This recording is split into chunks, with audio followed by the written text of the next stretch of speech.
اور میں نے جو پڑھی تھی نا اس کا میں نے ابھی ترجمہ بھی نہیں کیا. آپ ساتھ دیں گے تو میں 2-4 آیتیں پڑھوں. نہیں پڑھوں گا.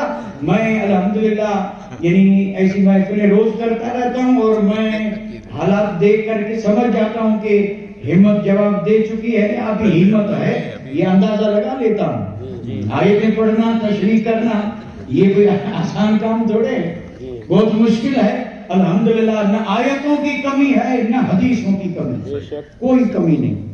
اب جس ذات کی تعریف رب کرے ہم کیا کریں گے؟ اور تعریف بھی کیسی, ایک میں آسان بات عرض کر دوں. ہم میں سے کوئی بھی یہ نوجوان بیٹھے, نوجوان اللہ ان کی نوجوانی کو سلامت رکھے اور اللہ کرے یہ اپنی نوجوانی دین کے کاموں میں لگا دیں. دنیا میں آئے ہیں تو کچھ کام کر جائیں اور کچھ ہو سکے تو خدمت اسلام کر جائیں. کچھ کرنا ہی ہے تو دین کی خدمت کریں اور یہی چیز کام آنے والی. باقی تو سب کر رہے ہیں تو پھر ہم میں اور اس میں فرق کیا ہے؟ تو پھر ہماری اور ان کی نوجوانی میں کوئی فرق نہیں.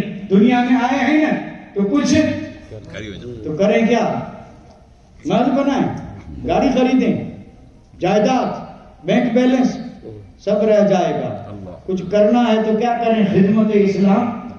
اللہ اکبر. خدمت اسلام کریں گے تو سیدنا صدیق اکبر راضی, فاروق اعظم راضی, عثمان غنی راضی, سارے صحابہ راضی, اور پھر وہ تو ٹھیک ہے غوث اعظم اور زیادہ راضی, اور غوث اعظم سے پہلے تو خواجہ اجمیری راضی, خواجہ اور خواجہ اجمیری سے بھی پہلے محمود شاہ جیلانی راضی, محمود شاہ جیلانی سے بھی پہلے سیدی احمد شاہ بخاری راضی. جتنے بھی دین کے خادم تھے جب کوئی دین کی خدمت کرے گا تو یہ سب راضی.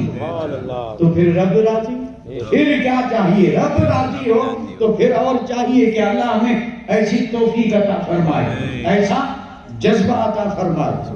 تو میں عرض کیا کر رہا تھا کہ نہ آیات کی کمی ہے نہ احادیث کی کمی ہے, اور میں صرف برکت کے لیے اس حدیث کو پڑھ کے آپ سے اجازت لے رہا ہوں جو میں نے پہلے ہی پڑھ دی تھی. حضور نے فرمایا ان من امن الناس علی ابو بکر. آپ نے فرمایا سب سے زیادہ اگر کسی نے مجھ پہ احسان کیا ہے تو وہ کون ہے؟ ابو بکر. ارحم امتی بی امتی ابو بکر. یہ بھی جملہ ہم نے کئی بار سنا ہوگا. یعنی میرے اور آپ کے آقا نے فرمایا کہ میری امت پہ جتنے بھی مہربان ہیں ان سب سے زیادہ امت پر مہربان ابو بکر ہے. سب سے زیادہ امت پہ مہربان ابو بکر ہے. احسان بھی زیادہ اور مہربان بھی زیادہ. اب احسان تو اتنا ہے جو دین ہے نا, دین اس کی یہ جو عمارت ہے, عمارت, اب میں کیسے سمجھاؤں اس کی عمارت کو؟ عمارت کس سے بنتی ہے اور یہ عمارت کس سے بنی؟ اور ادب سے میں اگر کہوں دین کا محل, دین کا محل, دین کا محل جب تعمیر ہوا نا, اور حضور اسی لیے آئے تھے یہ گھر بنانے, اس کو حدیث میں گھر کہا گیا, سید بنا دارن. وہ بڑی مشہور حدیث کی بات ہے, سید بنا دارن. وہ بڑی تفصیل ہے اس میں. یہ جو محل ہے نا, محل, کوئی بھی گھر چھوٹا ہو یا موٹا بنیاد رکھتے ہیں کہ نہیں؟ رکھتے ہیں. بنیاد کو یہاں کیا بولتے ہیں اپنی زبان میں؟ فاؤنڈیشن تو انگریزی ہے, ہم کہتے ہیں پائیو, پایا. کوئی بھی گھر, کوئی بھی محل وہ قائم ہے کس پہ؟ دین کا محل جو اس کا پایا صحابہ ہیں. دین کے محل کا پایا, فاؤنڈیشن اور یہ بنیاد صحابہ ہیں. ہے کسی کو شک اس میں؟ نہیں. صحابہ کی قربانیاں ہیں جنہوں نے دین کو پروان چڑھایا. دین مکمل ہوا, دین پھیلا, ہم تک پہنچا, اور انہوں نے ایسی قربانیاں دی ہیں کہ آج تک اللہ اکبر. اس میں صحابہ بھی ہیں اور صحابیات بھی ہیں, صحابہ بھی ہیں اور مرد بھی ہیں اور عورتیں. تو دین کا فاؤنڈیشن کون بنے؟ صحابہ. بنیاد کون بنے؟ اب میں سوال پوچھنے جا رہا ہوں، جواب آپ سوچیں، میں نہیں کہوں گا. اسی پہ بات ختم کر دیں گے، پھر آگے اللہ خیر کرے. یعنی دین کی عمارت، دین کے محل کی بنیاد صحابہ، اور بنیاد سے پہلے ہوتا ہے سنگ بنیاد. بنیاد سے پہلے تو اس بنیاد کا سنگ بنیاد کون ہے؟ بس یک بارگی تو بنیاد نہیں ہوتی. ہم بھی جب گھر بناتے ہیں تو پھر کیا کرتے ہیں؟ گڑھا کھود کے کسی بزرگ کو بلاتے ہیں اور کہتے ہیں کہ پہلی اینٹ رکھو. کیا رکھو؟ یہ پہلی اینٹ جو ہے نا، یہ بنیاد نہیں، اس بنیاد کی بھی بنیاد ہے. اسی کو کہتے ہیں سنگ بنیاد. سنگ بنیاد دین کے محل کی بنیاد صحابہ ہیں، اور اس بنیاد کے لیے سنگ بنیاد یار غار سیدنا صدیق اکبر ہے. بے شک سنگ بنیاد کون ہے؟ سیدنا اللہ اکبر. اب آپ اندازہ فرما لیں اس ذات کی عظمت اور اس ذات کی شان کا، جس کو رب نے اتنا نوازا کہ آج قیامت تک دین اسی سنگ بنیاد پہ. تو احسان ہوا کہ نہیں ہوا؟ احسان تو سب کا ہے، لیکن سب سے پہلے احسان ہے سیدنا صدیق اکبر کا. آپ نے کلمہ پڑھا، اور کلمہ پڑھ کر کے پھر آپ کی زندگی میں جو قربانیاں کا دور شروع ہوا، وہ تو اگر ہم پوری عمر ذکر کرتے رہیں حق ادا ہو ہی نہیں سکتا. آپ نے تکلیفیں بھی اٹھائی، اذیتیں بھی اٹھائی، ستائے گئے، مارے پیٹے گئے، بے ہوش ہوئے، اتنا مارا گیا کہ منہ کا حلیہ بھی بدل گیا، کھانا بند، پینا بند، اہل و خاندان پریشان. لیکن جب ہوش آیا، والدہ کھڑی ہیں اور کہہ رہی کچھ ایک گھونٹ لے لو تاکہ زندگی بچے. ہوش آتے ہی پوچھا کہ کھانا بعد میں، پہلے بتا میرے محبوب کا حال کیا؟ میرے محبوب کا حال غار کی طرف جا رہے، کبھی آگے کبھی پیچھے، کبھی دائیں کبھی بائیں. میرے آقا نے کہا ابو بکر یہ کیا انداز ہے؟ فرمایا مجھے میری فکر نہیں، مجھے ڈر ہے کہ کوئی آگے پیچھے دائیں بائیں آپ کو اذیت نہ پہنچا دے. خیال گزرتا ہے کہ دشمن آگے آئے گا تو ابو بکر آگے ڈھال بن جاتا ہے. پھر خیال آیا تو میں پیچھے ہو جاتا ہوں، پھر خیال آیا تو دائیں اور بائیں. یا رسول اللہ مجھے میری پرواہ نہیں، میرے گھر کی پرواہ نہیں، آپ کے پاؤں اقدس میں کانٹا بھی چبھے یہ ابو بکر گوارا نہیں کرے گا. نہ تن کی پرواہ نہ من کی پرواہ، پرواہ ہے تو محبوب کی. زخمی ہوئے ہیں تو کندھوں پہ اٹھا لیا، نہیں اٹھایا تھا. آپ میں سے کوئی غار سور پہ گیا ہے؟ گیا ہو تو مبارک ہو. آج تو سیڑھیاں بنا دی، 3-4 جگہ پہ ہوٹلیں بنی ہیں. کوئی کمی نہیں. یعنی تھکے ہو تو تھوڑا بیٹھ جاؤ، پھر چلو پھر چلو پھر چلو.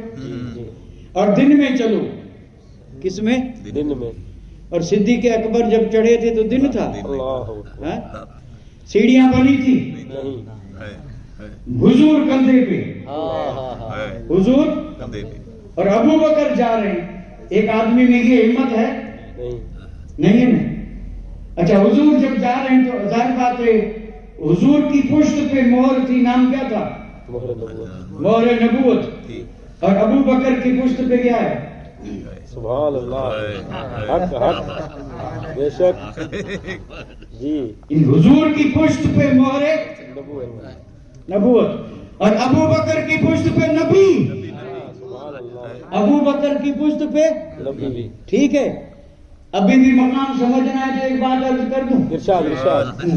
اب حضرت بھی کہہ رہے ارشاد. اچھا تو علماء تو اس بات کو آسانی سمجھے. آپ گئے عمرے پہ اور حج پہ، اللہ سب کو بھیج دے. صفا مروہ کا طواف کرتے ہیں، 2 پہاڑیاں ہیں، پہاڑیاں صفا اور مروہ. صفا ادھر، مروہ ادھر، چکر لگانے حاجی کو بھی اور عمرہ کرنے والے کو. ان 2 پہاڑیوں کو رب نے کرا کیا فرقہ؟ شاعر اللہ قرآن میں ہے. ان الصفا والمروہ من شعائر اللہ، صفا بھی اللہ کی نشانی، مروہ بھی، اور حج کرو یا عمرہ کرو دوڑنا پڑے گا کہ نہیں دوڑیں گے؟ بخار آیا ہے نہیں دوڑیں چلے گا؟ نہیں، دوڑنا پڑے گا، ضروری ہے۔ اچھا، چاہے مرد چاہے عورت بوڑھا چاہے سب کو دوڑنا پڑے گا، ٹھیک ہے۔ اور یہ صفا مروہ شعائر اللہ بنی کیسے؟ تو ہر مومن یہی کہے گا کہ اس پہ قدم لگے، کیا لگے؟ اور لگے کس کے؟ حضرت ہاجرہ کی۔ حضرت ہاجرہ حضرت اسماعیل کی والدہ، حضرت ابراہیم چھوڑ کے چلے گئے، پانی نہیں تھا، پانی کی تلاش میں کبھی صفا کبھی، اب یہ پہاڑیاں بن گئی شاعر اللہ، کیوں بنی؟ قدم، کیوں بنی؟ مانیں گے شاعر اللہ کی نہیں مانیں گے؟ ہم تو مانتے ہیں، جو نہیں مانتے ان سے پوچھ رہے ہیں۔ یعنی یہ شاعر اللہ بنی سبب کیا؟ قدم، ٹھیک ہے۔ یعنی صفا بھی شاعر اللہ میں سے اور مروہ بھی۔ اور حضور جب صدیق اکبر کے کندھے پہ تو قدم کہاں لگ رہے تھے؟ یعنی آپ بھی کسی بچے کو جب کندھے پہ بٹھاتے ہیں تو کیسے بٹھاتے ہیں؟ ایک ٹانگ ادھر ہے ایک ادھر ہے، قدم کہاں ہیں؟ یعنی یہ سینے پہ ہیں اور یہ قدم بھی لگ رہے ہیں، اور پھر یہ سارا جسم جو ہے، اس جسم سے حضور کا جسم مس ہو رہا ہے، ہاتھ سر پہ، حضور کے ہاتھ صدیق اکبر کے سر پہ، اور حضور کا سراپا صدیق اکبر کے کندھے پہ، اور حضور کے قدم ابو بکر کے سینے پہ۔ حضرت ہاجرہ کے قدم لگے تو پہاڑی شاعر اللہ بن جائے، اور مصطفیٰ کے قدم لگے تو صدیق اکبر بن جائے، اور یہی صدیق اکبر شاعر اللہ بن جائے۔ اب آپ مجھے جواب دیں، حضرت ہاجرہ کے قدم لگے تو وہ پہاڑ شاعر بن گیا، حضور بہتر ہے حضرت ہاجرہ؟ تو حضرت ہاجرہ کے قدم لگے تو وہ اللہ کی نشانی بن گیا، اور جہاں حضور کے قدم لگے وہ ابو بکر بھی اللہ کی نشانی ہے۔ بے شک بے شک۔ اور پھر قرآن سنے، قرآن میں رب فرماتا ہے وَمَن يُعَظِّمْ شَعَائِرَ اللَّهِ فَإِنَّهَا مِن تَقْوَى الْقُلُوبِ، فرمایا جو اللہ کی نشانی کی عزت کرے نا وہی متقی ہے۔ بے شک۔ ابو بکر اللہ کی نشانی، ابو بکر کی عزت کرے متقی، اور جو عزت نہ کرے وہ جنت میں کون جائے گا؟ متقی یا جو متقی نہیں ہے؟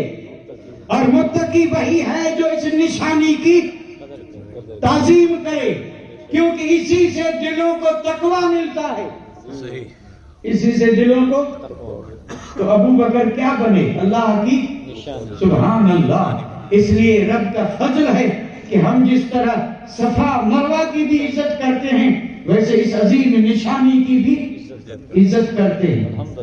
اور بس آخر میں ایک جملہ بول دوں، جملہ تو نہیں ہے، بہت بڑی بات ہے صاحب، بہت بڑی بات ہے اور بڑی آسان بھی ہے۔ غار میں پہلے کون گیا؟ ابو بکر۔ کیوں گئے؟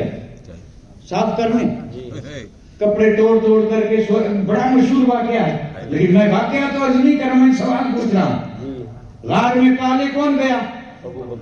اور بعد میں دل کیا ہے؟ یہ دل ہے نا، دل یہ غار ہے، غار حقیقت میں یہ دل غار ہے، اور اس غار میں مصطفیٰ بعد میں پہلے یار غار۔ جس دل میں صدیق اکبر کی محبت نہیں ہوگی اس دل میں مصطفیٰ نہیں بسیں گے۔ اگر کوئی چاہتا ہے کہ میرا دل محبت رسول کا مدینہ بنے، وہ تو پہلے لا ابو بکر کو، وہ اس غار کو صاف کرے، پھر مصطفیٰ آئیں گے۔ اگر اس کو صاف کرنا ہے اندر کئی سوراخ پڑے صاحب، جی جی، ہاں بچون سانپ پتہ نہیں کتنے بھرے پڑے، پہلے اس کو صاف کرنا پڑے گا۔ صاف کرے گی ابو بکر کی محبت، اور قسم رب کی ابو بکر کی جب محبت آتی ہے تو پھر اس کو سچا غلام بنا دیتی ہے، نمازی بنا دیتی ہے، سنتوں کا پابند بنا دیتی ہے، دین پر مر مٹنے والا بنا دیتی ہے، پھر اس کے دل سے ساری محبتیں نکل جاتی ہیں، پھر اس کے دل میں راج محبت رسول کا ہوتا ہے، پھر وہ نقش قدم پہ چلتا ہے ابو بکر کے، اسے کوئی چیز روک نہیں سکتی، دین کے لیے سب قربان۔ اور اسی طرح قربانی کا جذبہ جب آئے گا، اور یہ جذبہ ملا ابو بکر کی محبت سے، جذبہ جب آیا تو دل بن گیا مدینہ، اب اس میں آئے گا سرور، اسی میں آئے گا نور، اور اسی میں بسیں گے حضور۔ وما علینا الا البلاغ وآخر دعوانا الحمدللہ رب العالمین۔ سبحان اللہ سبحان اللہ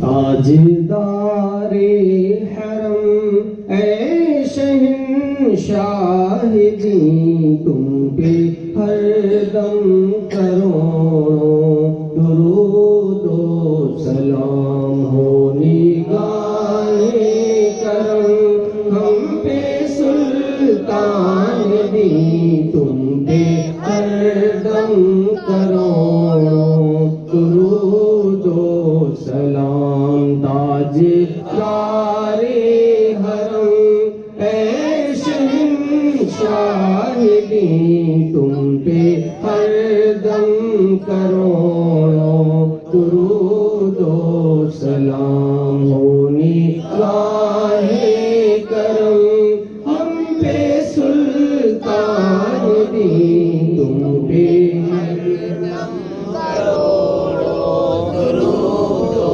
سلام۔ دور رہے کر ندم ٹوٹ جائے کہیں، دور رہے کر ندم ٹوٹ جائے کہیں، کاش طیبہ میں میرے ماہ مبین دفن ہونے کو مل جائے، دو گز زمین دفن ہونے کو مل جائے، دو گز زمین، تم پہ ہر دم کروڑوں درود و سلام۔ تاجدار حرم اے شہنشاہ دی، تم پہ ہر دم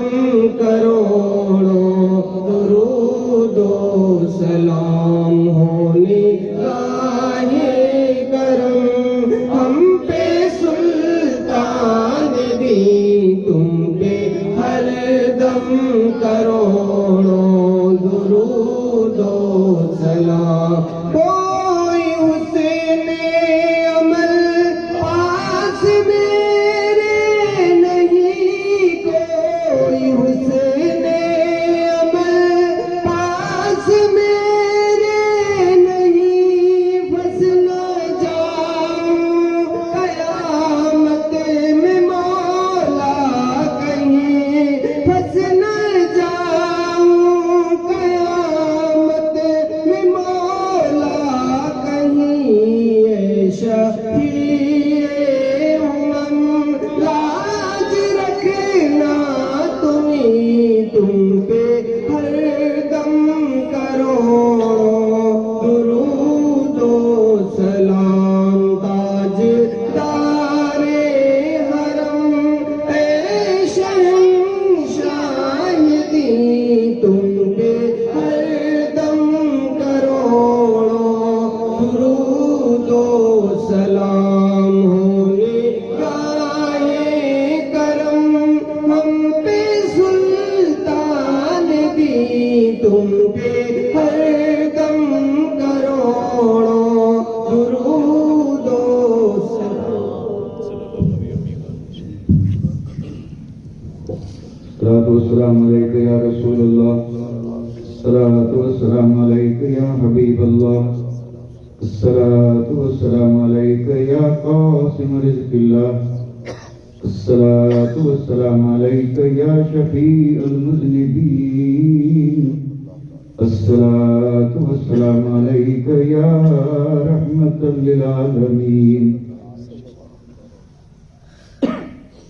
ربنا تقبل منا إنك أنت السميع العليم وتب علينا إنك أنت التواب الرحيم اللهم إنا نسألك فعل الخيرات وترك المنكرات وحب المساكين إذا أردت بعبادك فتنة فاقبضنا إليك غير مفتونين اللهم إنا نعوذ بك من الهم والحزن ونعوذ بك من العجز والكسل ونعوذ بك من الجبن والبخل ونعوذ بك من غلبة الدين وقهر الرجال اللهم أعز الإسلام والمسلمين اللهم أعز الإسلام والمسلمين اللهم أعز الإسلام والمسلمين اللهم انصر الإسلام والمسلمين